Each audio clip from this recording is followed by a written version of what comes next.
In previous videos, we discussed maintaining healthy routines while looking for work. We suggested a formula for creating focused applications, detailed barriers that might hold you back, and explored the social labeling used to discuss unemployment. In the last video, we looked at online applications and assessments. Now let's shift our focus to meeting your potential employer and interview preparation. After spending time searching for jobs and applying, you receive confirmation of a successful application and an invitation to a job interview. This confirmation not only validates your value and potential, but also brings a glimmer of hope. Each of us has a unique mix of abilities and experiences, resulting in diverse personal situations. For some, it might be their first job, and succeeding would please their parents. For others, time is of the essence as they balance their mortgage and family's well-being while juggling finances to stay afloat. There are also those who have relied on support for months or even years, making the prospect of an interview and returning to work a source of anxiety and challenges. Regardless of your experience, it's important to recognize that what you're feeling is normal. The interview is a significant event in your life, capable of not only changing your day-to-day existence, but also shaping you as a person. On the day of the interview, it's natural to feel nervous and anxious. Your palms might become sweaty as you wait to enter the interview room. Once you're sitting in front of the interviewer, depending on how the interview progresses, you may feel excitement or something akin to a debilitating panic attack. Your interview experience depends on 3 factors: your motivation, your preparation, and the interviewer on the day. By considering and planning around these factors, you can alleviate anxiety, present yourself in the best light, and confidently interview for the job. Now let's move on to interview preparation. Remember, an interview is a competition where you'll be compared to other candidates. The employer has already filtered applications for interviews, and from these meetings they will shortlist their favourites. Their final decision may be based on a single trait. Like any contest, practice is key. Actors rehearse, athletes train, and students revise. But how do you prepare for an interview? If it's a competition, what are you aiming to beat? How can you compete against candidates with better experience, intelligence, or likability? The truth is, you can't compete directly against them. Instead, you need to compete against yourself. Strive to be the best version of yourself, calm and relaxed, so you can consider the questions and provide your best answers. Feel confident enough to ask for guidance during the interview and inquire about the job and the role. While interviews are often set up as tests, you are also potentially meeting your future employer. To some extent, you need to interview them as well. Firstly, you have an interview scheduled with a specified time and location. Make a copy of the details and keep them safe. Plan your journey to the appointment. How long will it take you to get there? If you're using public transport, check the timetables on the day. If the service runs late, will you still arrive on time? If you're driving, is there free parking available? Consider the distance, as travelling further might lead to more delays. Ensure you arrive with plenty of time, preferably with a 30 to 40-minute buffer. Do you have enough money for travel expenses on the day?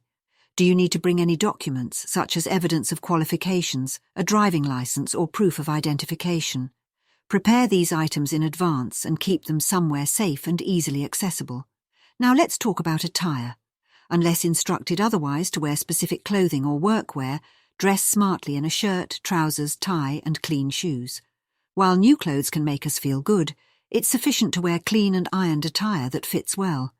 If necessary, you may be able to put together a smart outfit from second-hand shops. Have these things ready as soon as possible to help you feel prepared. Personal hygiene is important too.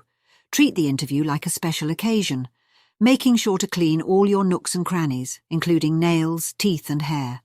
For older gentlemen, trimming ear and nose hair can prevent distractions for the interviewer. If you can afford it, consider getting a haircut to look your best. If money is an issue, there's no harm in asking for a favour. Visit your local barber or hairdresser and explain that you have a job interview but lack the funds for a trim. You might be surprised at how supportive your community can be. With everything prepared, you'll arrive on time and present yourself in the best light.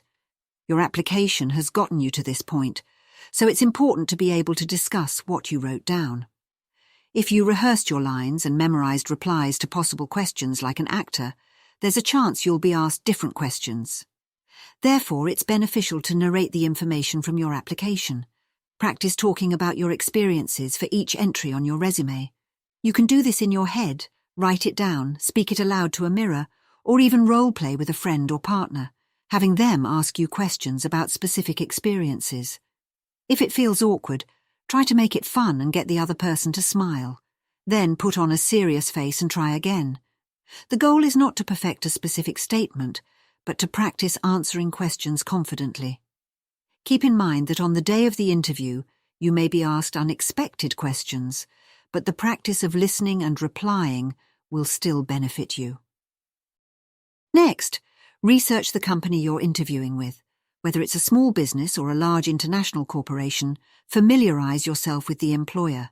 This will boost your confidence when interacting with them. While you can't predict if the opportunity to share your knowledge about the employer will arise, demonstrating that you've done your homework can impress the interviewer and give you an edge. Larger employers often have scripted interviews where all candidates are asked the same questions, allowing the employer to use a point system for evaluation. If this is the case, they might provide a guide outlining their expectations. If not, you can contact the person who sent you the interview invitation and ask for insights into what to expect. Returning to the importance of practice, interviews often require you to answer questions or describe situations where you've utilized specific skills or abilities. The more you practice answering questions and reflecting on your replies, the more at ease you'll feel on the day of the interview. Remember that you can only do so much, and there comes a point where you need to relax. You've prepared everything, practiced speaking aloud, and researched the job and the employer. If this all happened quickly, and the interview is the next day, you have limited time, but to make use of whatever time you have. You've done your best to prepare, so now double-check everything. Lastly, sleep is essential in the days leading up to the interview. If you're not well rested and haven't had 8 to 10 hours of sleep, you'll be at a disadvantage. The blue light emitted by devices can trick your body into thinking it's daytime, so turn them off at least 2 hours before you plan to sleep. If that's not possible, use blue light filters and reduce the brightness. Now you've done all you can. Like any skill, competence takes time and practice to develop. It's possible that you may need a few interviews before you make progress. Do your best and approach each interview as an opportunity to learn and improve. Mistakes are natural and expected. If you make one, don't worry. Smile, acknowledge the error, and start again. In interviews, it's not about making mistakes, but rather how well you recover from them. Now let's discuss meeting your potential employer. On the day of the interview, you may meet your future boss or someone from the Human Resources Department. Either way, remember to smile. If you're asked to shake hands, offer a firm handshake. Sit down and make yourself comfortable while maintaining good posture. Your baseline should be good manners, including saying please, thank you, and can I ask? Instead of viewing it solely as an interview, think of it as a meeting with your potential employer. This description provides a more balanced perspective, as it's now the employer's responsibility to bring out the best in you. If they create a challenging or uncomfortable environment, it's not conducive to success. Ideally, they will be welcoming, explain the process, and provide encouragement. In many interviews, a good interviewer will take a moment to be friendly, perhaps asking about your journey or making small talk about the weather. This is intended to help you relax. As mentioned earlier, remember that you're not competing against other candidates but against yourself. Extroverts tend to oversell their abilities, appearing more employable than they truly are, while introverts often undersell themselves and fail to present their full potential. So remember to breathe, listen carefully to what is being said, consider the questions, and respond thoughtfully. If you make an error, go off track, or start rambling, simply stop, apologize, smile, and ask if you can start again. If you're unsure about something, don't hesitate to ask for clarification or for the question to be rephrased. It's better to provide a concise answer that prompts the interviewer to ask for more details, rather than going into excessive detail. Towards the end of the interview, you might be asked if you have any questions. Responding with a simple no is not the right approach. Always have a few pre-prepared questions about the job, opportunities for advancement, salary and pay cycle, or when you can expect to hear their decision. However the interview went, thank the interviewer for their time, smile and try to relax. You've done your best, and now it's time to reward yourself with some free time. If you haven't received a response within the stated time frame, it's acceptable to send a polite inquiry asking for feedback on your application. Remember that for every job there are countless applications. Reaching the interview stage is an achievement in itself, and if nothing else, ask for feedback. If you've made it this far, you're close to finding work. Well done and keep trying. In the next episode, we will again look at where to find work.